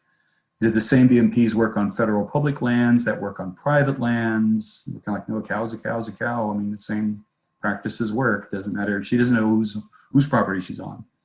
And so there's been a lot of back and forth with them. Honestly, with COVID, with the pandemic and the shutdown, things have gotten really slow in terms of that process. The other thing that's happened to the state board, and I think the regional boards, is they've been priority tasked to deal with veg management, right? With wildfires, with the governor's direction on fuels management. I think a lot of the resources agencies everything's veg management right now. And so I think they've had a lot of people detailed to other topics. And so we haven't heard very much. Before this meeting, I did reach out to the people I'm working with at the state board. I hadn't talked to them in probably 4 months. And they said they have a draft of a revised ranch water quality plan, which I think will be a good document. It basically clarifies what compliance would look like, what the underlying laws and policies are. It should be a one-stop shopping place, I think, for the information that all of us would be interested in. One thing I think that we will have to all work with them on is getting our BMP science and some of the type of science that Rob was just talking about into that document, because they're not really aware of it. They probably couldn't distill it right into the way that we ought to make it accessible. And I think there'll be some work on a lot of us in the next several months to half year to kind of make some suggestions and edits to that document so that we've got the best available science in it. In terms of Matthew's question about compliance, the state board is not going to validate any compliance mechanism. They're not going to say, if you do this short course, you're covered. They're not going to say that. And they said it before, and when push came to shove, right, it didn't really work, depending on the region. So compliance is going to be case by case. So within the Ventura River watershed, or Bridgeport watershed, or the Upper Stanislaus, or the Upper Kern, or wherever you may be, you're going to be working with your clientele and specific water board, regional water board staff to basically flesh through what compliance would look like. Often compliance looks like some kind of a ranch water quality plan, some type of monitoring, and some type of reporting. Most of what I've seen, quite honestly, is much less detailed than the ranch water quality short course that David and others have developed. I think that's fine, because you guys have got Cadillac here and you can pick and choose from it. If you've got a E. coli problem, you can take the microbial water quality module and leave the rest behind. All right? If you've got a sediment problem, you can take the sediment side of it. And so I think what these tools do is they give us modules that we can use case by case based on the constituent of concern. Because that's kind of what I'm seeing is it's very much constituent rather than water quality pollutant focused. Eagle Lake, it's all about nitrogen and phosphorus. Bridgeport, it's all about fecal coliform E. coli. Ventura River, it's all about nitrogen. So it really just is dependent upon that impairment. So I wouldn't recommend that we start advocating that people go through and take this entire course or use it. I think it's a great resource that we use as needed. It's also a great tool for us to educate water board staff and others, including ourselves internally, about what we know about these things. One thing that was a little concerning in the last email I got, I've been urging the state board, don't go about this new process the same way they went about GRAP. And the way GRAP started was they scheduled individual meetings with different stakeholder groups.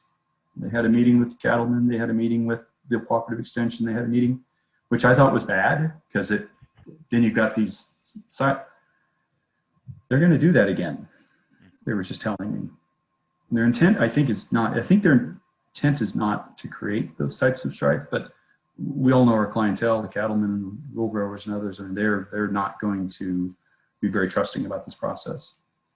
And so I think there are going to be some work on the front end here. When they do have their rollout strategy and have shared it with us, we might want to meet with them and help them kind of navigate so that we don't have this flare up again. I think it's on them to do it well. It's on them to be truly convince all of us that their intention is to be collaborative. I don't think we want to carry that water for them, but I don't want to let them, get off on the wrong foot and right out the gate, and make sure they don't recreate a problem. So it's kind of where we're at with the state.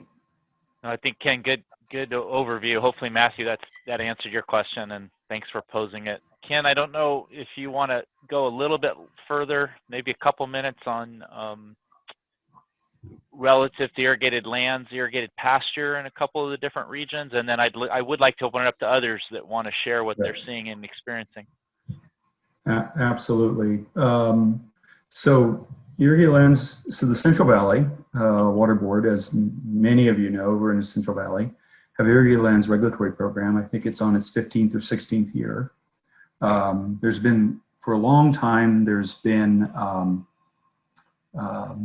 industry-led, irrigator-led requests for some type of reduced program for irrigated pasture and potentially even some hay ground. And you got to understand, those of you that are not involved in it, you've got rice, almonds, walnuts, tomatoes, high-end, agronomic horticultural products with pretty heavy ag product use and potential water quality risk, all lumped together with irrigated foothill pasture at $21 an acre, an AUM is all it's worth. That's all it can yield, right? Versus $4,000 an acre from an almond field. And so there's been some good arguments made that irrigated pasture shouldn't be let out of the program, perhaps just because of cost, but there should be a program for them that's commensurate with the risk that they would pose, given they don't use herbicide, they don't fertilize, those types of things, they don't cultivate. And so that's gotten some traction. About a year and a half ago, that got some traction. And this Sue McConnell, who's the program lead for irrigated lands regulatory program with the Central Valley, reached out to myself and a few others. Tracy Shore is involved in this, Tina Saitone, and we started with the Goose Lake watershed, so up in Modoc County with Laura. The water board staff has decided, at the direction of the board, that they would like to see, the board, a program developed for what they call upper watersheds, where the ag use is irrigated ag use is low risk, that they would like to see a program that's commensurate with that. They've even gone to the point of perhaps they get a waiver. And so that's on the table. And quite honestly, now after a year and a half of work to educate the board about the types of agriculture that exist in the Upper Feather, the Upper Goose Lake, and some of these other areas, they're convinced. And so I think we're going to see a recommendation to the board by staff that the Goose Lake group be let out of this program. The next subgroup that's in play, and we're busy right now collecting information with them, is the Upper Feather River. So Tracy Shore, so Tracy's going along and collecting information about ag practices from the group, so that we can demonstrate that there's not a lot of herbicide use, there's not a lot of nitrogen use. Honestly, that's what the water board are concerned with: nitrogen in groundwater and herbicide, pesticide. And so if you're not doing those two things, they really would be happy to probably let you out of the program. I think one of the things to remember is these programs have gotten big, and I think it's become a real challenge for them to meet their mandates. And if they can, I think honestly, with good confidence, reduce the scope of the program, I think they'll do that. They're very trepidatious to do this. That's the wrong word, what I'm getting at. They're very, they're nervous about it, and they're nervous they're going to get criticized, they're nervous they're going to get litigated. So it's been a process of us basically providing them with the data and the information, and honestly the UC credibility, the stamp, the backup, that they're correct and safe in making these recommendations. The foothill groups, Scott, I know you're on there. Your foothill guys, I know, want to get out of this program, and I think they should get out of this program. All the folks in Dan Macon's territory and further north. I think there's a window there. I think we got to get Goose Lake done, get the Upper Feather River done, and then push to continue to evaluate this entire commodity. Both not just where it's above 5,000 feet, but also where it's, in the foothill systems.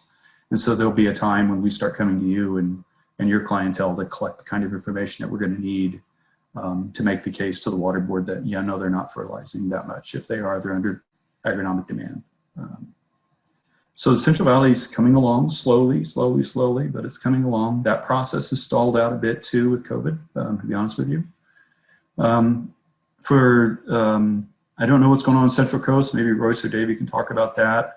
For Lahontan, I know Lahontan Water Board was talking about developing an irrigated lands regulatory program. They started that conversation. They have put it on hold. I don't think that they really want to develop another program. I know certainly in some board hearings that I watched, their board was very uninterested in developing another program for staff to implement. I think there are some staff who have a different opinion. But where they're at right now is they're not convinced that they are required by the state board to develop an irrigated lands regulatory program based on East San Joaquin water. And so the state of California, basically, State Water Board intervened with the Central Valley region on the East San Joaquin subboard or SHID group. And part of that intervention was all regions must have an irrigated lands regulatory program by some date. And the Lahontan is the one that doesn't have one. David, I don't know where the North Coast is on that either. Yeah, I don't. That's kind of where we're at on irrigated lands and irrigated pasture. So. I'll be brief just about the San Francisco Bay and the North Coast. So the regions 1 and 2, and more on the policy side, because I work with dairy and grazing lands, I'll talk about both. Both boards have moved their dairy programs to general orders. They've moved them off the waiver process, that 5-year cycle of renewing waivers, onto orders. The respective orders, while progressively kind of got dialed up through the waiver process, are almost exactly what you see throughout the rest of the state and the central, say in the Central Valley as well. So it was an easy transition for most dairies. We're in the middle of a transition for the dairies in the San Francisco region and Region 2 right now, this fall into this winter. Incidentally, for that regional board, just so you know, that animal feeding operation general order covers commercial equestrian facilities as well. So a lot of the horse boarding and equestrian type facilities that are in Region 2 have been participating in the earlier waiver and are participating in this general order now. Happy to talk with folks offline about the details of that, but just know that's up and running. For grazing lands, it still remains a waiver and it remains watershed specific. So it's not region wide. And so it just depends is the point. Region 1 has experimented and developed and of course has national forest and other things that Ken could speak to in terms of how Forest Service is involved in some of those regions. But in general, everything is watershed specific, and generally for grazing lands is a waiver. You know, and then you know, those that might have some experience with specific TMDLs can speak more to that. And I know we're going to get a new colleague up in Siskiyou very soon, so looking forward to that. I don't know if others want to go around the room or just briefly share. I know Davey had to drop off, but Royce is on. You know, Matthew, you're seeing some things. I think before turning over the mic to others, I'll just say Matthew's question about being proactive. I don't know. It's been so long since we've had that moment in time to choose to be proactive in the areas I'm working. But what I do see now are dividends. Having folks participated in the programs, having the ability to now, with some longitudinal data, explore the benefits of the practices. It's helping with the general public. It's helping with situations like the Point Reyes National Seashore and whether ranching should continue on those public lands or not. It's helping us bring with our clientele, both the general public and the grazing livestock operators, information and a process to resolve what's perceived as conflict. So, you know, again, long since have we been able to be proactive because of regulations, But now we're able to be, I guess, affirmative that the regional board is acknowledging they've got programs. We've got both plans and practices being implemented and longitudinal data to start to say where and when we're having a benefit. What else do we need to work on? And that's at least keeping everyone credible and in the room working on things. I'll kind of leave it at that for now. So again, David Lyle, I don't know, Dustin's experience, Royce, others that want to share. Tracy's on now as well, just what they're seeing kind of at that local regional level. Yeah, David, I see you unmuting, and then Royce next. Sure. Just kind of, a quick update on what we've seen with Lahontan in Region 6 in the last year or so. Kind of interesting. We had not heard from them hardly at all for a long, long time. And then there were some concerns raised to them from some people around Eagle Lake. And the biggest sort of surprise, I think, to me and most of the professional resource managers around here was Lahontan's process in that was not really to reach out to myself, Forest Service, BLM, NRCS, other people, but they actually, their first step was to issue investigative order letters to the land management agencies, to Lassen County, community service districts, and some landowners for Eagle Lake, and outlining their concerns about nutrient and potentially bacterial contamination in the lake. And so that was just a really sort of tough way to sort of re-engage Lahontan. But I think, so the challenges that we worked through with them was, that, hey, water quality is not a new issue. It's something that we've all got a lot of history on, and kind of bringing them up to date on a lot of the management changes and challenges that had taken place, 20 years ago in my career.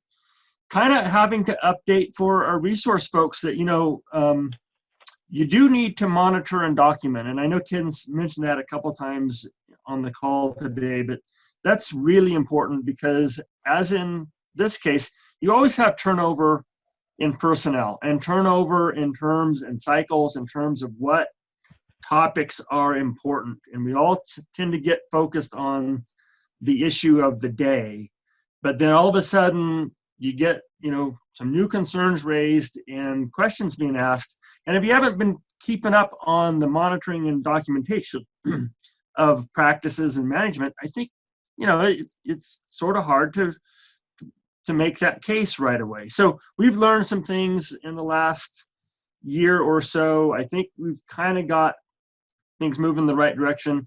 But again, as Ken has mentioned with other things as well, this has really gone dark really fast with COVID and the Lahontan regional staff. So we'll see where it ends up. But yeah, very active 2019, not so much in 2020. Royce, please. Okay, I'll keep it short. Maybe Matthew might even have a little more information, but several years ago, the regional board, Region 3, decided grazing really wasn't much of a problem, at least for them. And they had really went to focus on irrigated agriculture, and that is still what they are doing. So the last few months, it's been several months since I've talked with them. That was the way it still was at that point.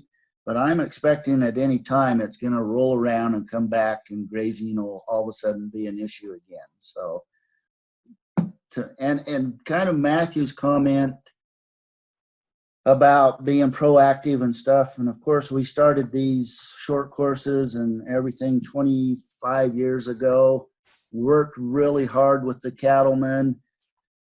The biggest thing that I got from that and remember from working with them is the issue of confidentiality. It's not that they don't want to be involved and help. They just don't want anyone to focus just on them or on their ranch. And so keeping that confidence between them and a regional board has been the issue that I've seen for quite a long time.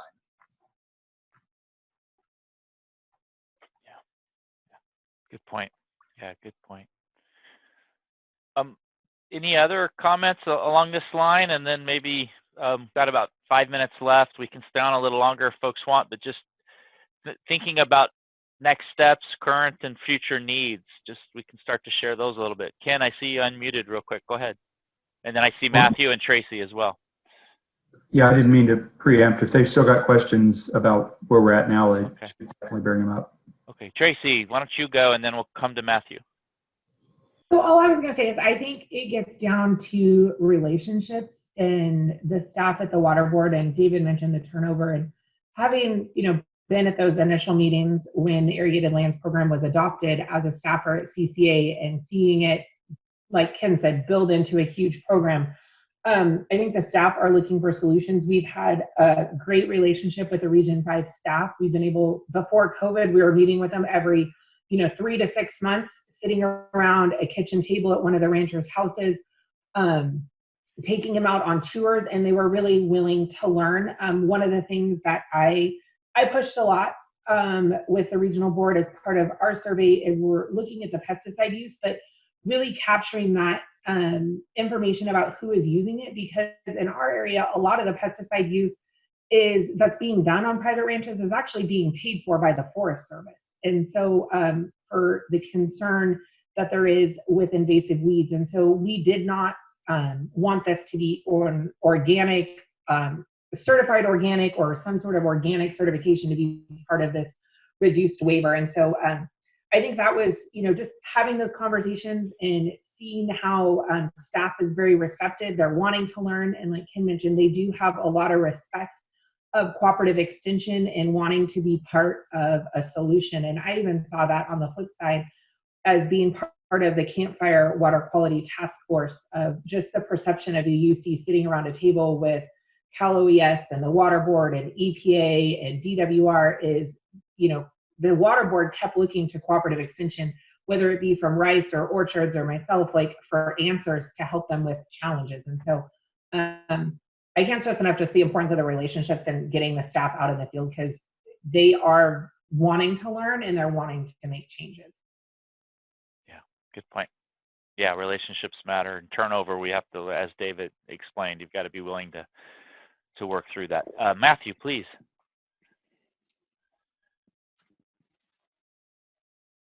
Matthew, I'm not sure, not hearing you.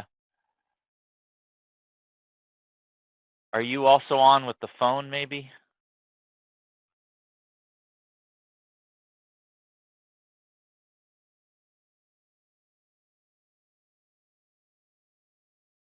Okay. All right. Hello? Hey guys, this is Davey. I'm the one who's calling in on the phone. I gotcha. That's okay. That's what I thought. Okay, sorry. Okay, Matthew's back. Nope, he just muted. Okay. All right. Well, we can wrap up a little, but let's take a couple minutes here and just talk about current and future needs. I think as we look forward to this conversation, we wanted to see what interest was or what people see as needs. A couple things have come up. Just the realization that in your region, Tracy, David put it really well. Ways in which Royce even talked about it. Staying with the regional boards even as they turn over. How do you reach out and create relationships and keep those relationships going forward? So that seems like a useful and important need. Just plain communicating out and sharing these resources and the research that was presented today and other research. Hopefully this gives you resources to do that and gives you some more information. But what would be the next things that might be needed? Or even Ken and Rob, as you've participated today, what light bulbs went on for you? And I'd say we'd stay on till about 12:05 or 12:10. I know some folks will have to sign off, but that'll be okay. Well, this is Ken. The relationship thing is important, and it is frustrating that staff turn over, but they do. They get reassigned. Good staff get promoted, and you have new staff that you're working with. But it's really important with these agencies, water board, whatever they are, Forest Service, to really stay connected.